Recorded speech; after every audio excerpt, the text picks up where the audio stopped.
Hey, how you doing? Welcome back to Vinny the Axe.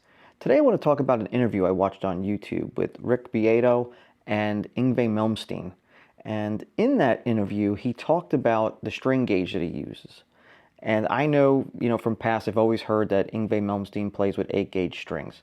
Now, I've tried a standard pack of 8-gauge strings probably 25 years ago. I had a buddy of mine that was into Billy Gibbons, and I tried an Ernie Ball pack of 8s, and I didn't really care for it. They were just too thin. So when Yngwie was talking on this interview about what gauges that he uses in that 8-gauge set, it got me thinking, is this BS or what? So I'm like, you know what? I'm going to go research those gauges, which I did. I went on Fender's website, found this signature pack, and then I went to, and this is not endorsed or anything, but I went to Stringjoy because you can build your own pack there, and I went and got those gauges custom put in a pack. So it's an 8, 11, 14, 22 wound, 32, and 46. So that's 8, 11, 14, 22, 32, 46. So I figured, you know what? Let's put this on my Nash Strat, which is the closest thing I have to a normal Stratocaster, and then we'll see what happens. And I'm going to tune it to E flat, like most of his songs, and see what happens. Is it usable? So stay tuned. We're going to do a string change and a quick setup. I'm not going to go full out because if I don't like the gauge, I'm changing it back. So, but we'll just try it out and see what happens. So stay tuned.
Okay, so what do I think of this gauge set?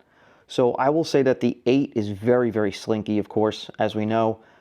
But a couple of things I did kind of think about while I was playing this set. And notice I used the leopard strap to give it that Yngwie mojo. I noticed that the tension is more like a balanced set. So the tension on bending from the E, the B and the G string are very, very similar in tension. Now, these are very light gauges, so it does take a little finesse to kind of bend in pitch.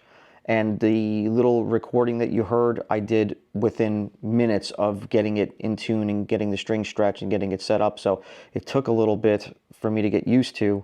I probably should have took all day and then recorded it at some point, but I figured, what the hell. But I will say that it is very, very easy to bend out a pitch. They're very, very flexible if you're not used to something like that. But it got me thinking. A lot of people buy light guitars, not only for the resonance, but you see in forums and everywhere else and in comments and in the videos that people like lighter guitars because they get older, their back's busted and all that kind of stuff. I was thinking about this gauge, about how easy it is to bend and how less force you have to use with your fingers or your hands. So if you're getting older, like I am, and you know your hands get weaker as you get older for the most part, you know, maybe this might be a way for people to not like really mess up, you know, the tendons and muscles in their wrist and everything else with bending. You know, there is always a trade-off. You don't get something for nothing, but the gauges towards the lower strings are thicker than a standard 8-gauge set. So this is more like an 8 meets 9 meets 10 gauge kind of set. And if you like consistent bending, especially on the high strings when you're playing blues, kind of he's onto something here. I mean, you know, the guy is a master guitar player, whether you like him or not. The guy's a virtuoso, so you can hate him, or he gets a lot of hate. I don't really know why, but I'm not a fanboy either. You know what I mean? I don't know the dude, but you know, I can see the talent there, and there is something going on here with the tension. The tension feels on all three of these higher strings. They all feel about the same. So that's something to be said, because a standard pack is usually not like that. And over the years, I've tried all different balanced tension sets. I was making my own balanced tension sets out of other packs back in the day, figuring out foot-pounds of tension and writing all this crap down. And then D'Addario came out with a balanced set. I said, I'll try that, and it just felt not right to me. So I figured, you know what? I was watching the interview. I heard him talk about some of the gauges in the set he was talking about, and I'm like, okay, it's not really an 8-gauge set, so let me go check it out. So I did. Anyway, I don't know if it's something I'm going to keep on here. I do like the 8.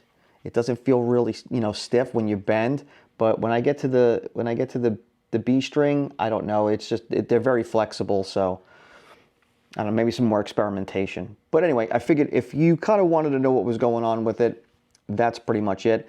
Do they sound bad? No. I mean, I've been playing Stringjoy for a while now. Again, I'm not endorsed or anything by them. They don't pay me nothing. I just happen to like their strings. I play GHS strings as well. I like strings that don't have like a rough wind to them. So these kind of fit the bill. But anyway, I don't know. I'm going to mess around with this for a while. Again, I have it tuned down to E flat standard. So maybe I'll tune it to E and see what happens, because obviously you're going to have more tension when you're tuned up another half step. So. But for right now, not bad, and it does work. So, you know, the guy's not, I don't think he's lying. You know, I guess this is what he plays with. But I would imagine, I've owned several scallop neck guitars in the past, and they require a lot of finesse to not bend out of pitch or push pressure to bend the note sour. So between that and the 8-gauge set, man, it's such a light touch that you have to have a precise touch.